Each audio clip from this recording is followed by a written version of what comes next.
I'm Tom. And we are VIMTV Velocities in Music. Today, we're going to review an album, the first album, by a man named David Lynch. He's kind of a big deal if you're into anything creepy, like Twin Peaks, the TV show from the 90s, which Tom and I are huge fans of.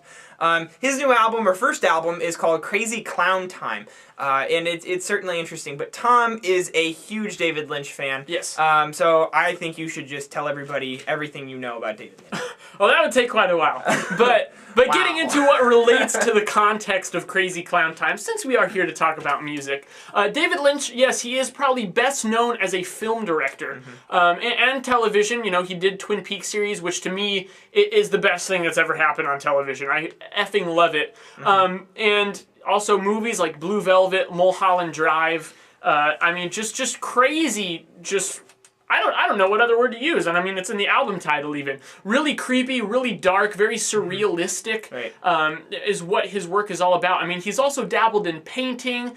I mean, the man is a jack of all trades. He's in his mid-60s now, and now he's coming out with his first musical album. Yeah. Creative genius. Yeah, exactly. Now, going into this, I really didn't know what to expect. I kind of made up something to expect, because I was thinking, well, you've seen so many David Lynch films or TV shows. Exactly. Well, and musically, I mean, he was on the Danger Mouse Sparklehorse album, Dark Night of the Soul. He sang on 2 tracks there, and honestly, they were my favorite tracks from that album. And then also all the music from like his movies and Twin Peaks, and even Lost Highway, the soundtrack. He did a lot of work with the composer Angelo Badalementi, who specializes in these kind of weird, like, satanic lounge pieces. I don't know how else to say it. It's like kind of delayed out blues guitar and piano and kind of walking bass lines, but it's slowed down really, really creepily. So those are my musical experiences with David Lynch, and to tell you the truth, Crazy Clown Time sounds to me like an exact combination of those 2 facets. The Danger Mouse Sparklehorse album, there's a lot of electronics and voice processing on David Lynch on the tracks he sang, and there's a lot of that here. There's also a lot of that delayed guitar and kind of creepy lounge music here, and it all just meshes right together and ties together with David Lynch's really, really strange and unsettling lyrics a lot of the time. And that's what kind of ties it all together. Other than that, I mean, I like this album. I wouldn't expect everyone to like this album, and here's why. You gotta understand, guys, I'm a lover of all things creepy. I like to have the crap scared out of me. That's why he hangs out with me, really. pretty much, you scare the crap out of me, no. But that's why I liked this, because it gave me that kind of unsettling, out of my comfort zone experience, which is something that I've always valued David Lynch for in other facets of his artistic, outlets. Right. And I think you hit the description of this album on the head. It's all about mood, and David Lynch is able to present this different world. It's another view of the world we live in. And in reading up on David Lynch and from the Wikipedia page, he grew up in a middle America environment.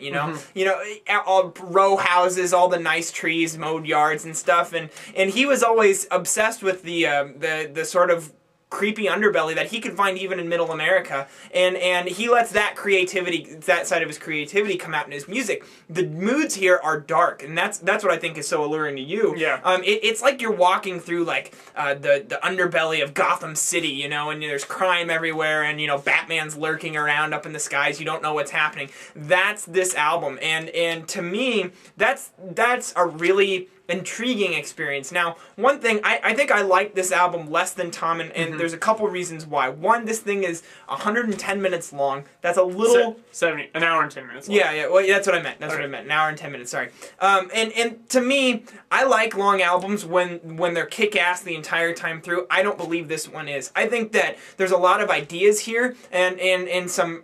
in fact, this thing is jam-packed with ideas. However, I don't think that Lynch really... This is his first album. He's done a lot of creative work. He's a creative genius, and creative geniuses also, they pretty much love to shove creative content into their material, which he does, but it's not honed. It's not quite as focused as I would like. And by the end of the album, I feel like the last 4 tracks are very repetitive of material that he had already covered in the beginning of the album, and they're kind of just I don't want to say filler, but they're just not needed.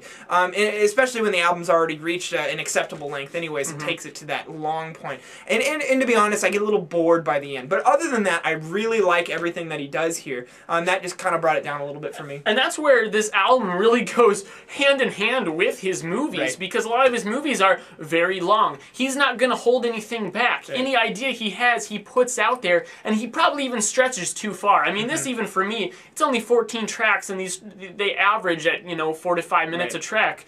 I know Strange and Unproductive Thinking was a highlight for you. I like that song all right, but at the same time, it's like 7.5 minutes. Right. And then the next track is an instrumental piece that's like 5 or 5.5 minutes. I mean, even just cutting those two brings it down over 10 minutes.